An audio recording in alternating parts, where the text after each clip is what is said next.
Welcome to Burlap Teachers. Enjoy the video. You begin by picking where the Google search bar will live, in your browser or on the desktop. Once decided, make sure you have admin rights and a Google account to sync preferences. Open Chrome if you chose a browser-based bar and go to the Chrome Web Store. If you chose a desktop widget, prepare to install a trusted app. This step gets the environment ready so installation is quick and reversible, which matters if you want to change placement later. Now you install and configure. In Chrome, add the Google search extension and pin it to the toolbar. This creates a visible search field.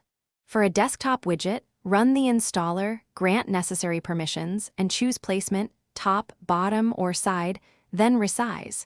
Make sure the browser's default search engine is set to Google so Omnibox searches use it.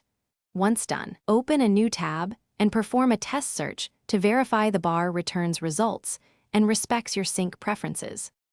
Finish by locking the bar's position and size, and enable Startup Launch if you want it every session. If the bar disappears, make sure the extension or widget is enabled and has required permissions. Also confirm Google is set as the default search engine. If results are slow or the bar misbehaves, clear browser cache, restart the browser, or reinstall the extension. One key troubleshooting tip: disable other search-related extensions temporarily to rule out conflicts, then re-enable them one by one.